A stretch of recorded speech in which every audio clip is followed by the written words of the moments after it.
Halo kawan-kawan pecinta catur, selamat datang kembali di channel Gila Catur.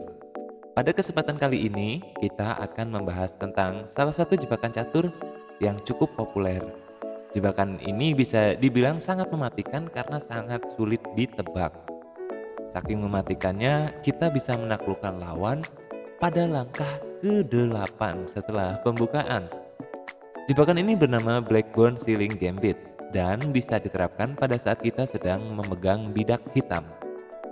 Nah, seperti apa keseruan dari jebakan ini? Langsung saja kita ke TKP. Jebakan ini dapat diterapkan pada jenis pembukaan standar, di mana putih membuka permainan dengan pion E4, dibalas pion D5, kuda F3 untuk menyerang pion D5.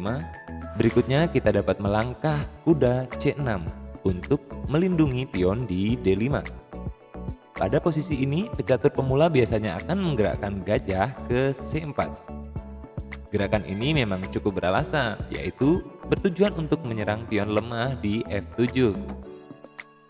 Nah, jika kamu sudah menemukan posisi ini dengan berbagai variasi urutan gerakan yang bisa terjadi, maka itu berarti tinggal selangkah lagi jebakan ini akan menjadi sukses dijalankan, yaitu dengan langkah kuda ke D4. Langkah ini membuat pion di E5 tidak terlindungi lagi, bukan? Sehingga pada pemain pemula, putih akan menganggap langkah kuda tadi sebagai blunder. Dan ia pun tak segan langsung memakan pion beracun di E5 ini. Gerakan kuda ini cukup beralasan karena selain bisa makan, kini serangan putih ke pion lemah F8 semakin tajam. Meski begitu, tak usah ambil pusing. Gerakan saja menteri ke G5 untuk mengancam kuda dan pion di G2.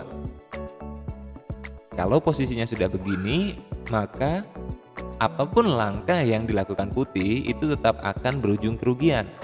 Maksimal skakmat dan minimal ia akan kehilangan satu perwira. Ingat, saat ini kuda hitam sedang terancam. Ada 3 langkah yang mungkin dilakukan putih untuk penyelamatan. Pertama, kuda pukul pion F7. Kedua, kuda kembali ke tempat semula di F3. Dan terakhir, kuda ke G4 untuk menyelamatkan diri sekaligus menutup serangan menteri ke pion G2. Kita akan bahas satu persatu. Pertama, kuda bergerak memukul pion F7. Gerakan ini pastilah hanya akan dipilih oleh pemula. Ia belum menyadari bahwa dirinya sedang ada dalam perangkap.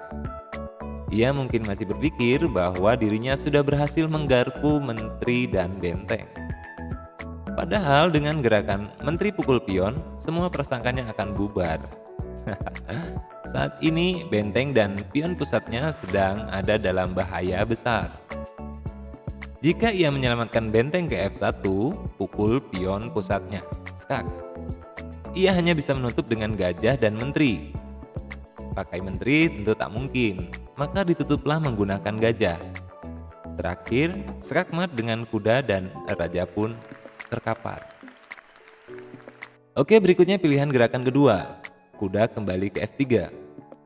Di posisi ini langkah kita tetap sama, pukul pion G2 untuk menyerang benteng dan kuda 2 kali. Apapun gerakan yang dipilih putih, tetap saja ia akan kehilangan satu perwira atau bahkan mati. Ambil contoh gerakan penyelamatan benteng lagi. Pukul kudanya skak, raja maju ke E2, kuda kembali skak, raja mundur karena kalau maju pasti pertahanannya menjadi lebih tak karuan. Dan menteri pukul pion. Kondisinya sama dengan pilihan pertama tadi. Ditutup menteri, pastilah permainan sudah tidak akan seimbang. Ditutup gajah akan berujung kematian. Terakhir adalah gerakan penyelamatan kuda G4.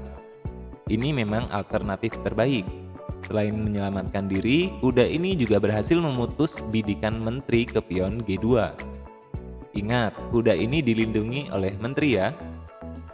Nah, selanjutnya kita gerakan pion ke D5 untuk menyerang gajah putih sekaligus membuka jalan serangan gajah kita ke kuda G4. Salah satu dari kedua perwira ini pasti akan mati, apapun gerakan yang ia pilih.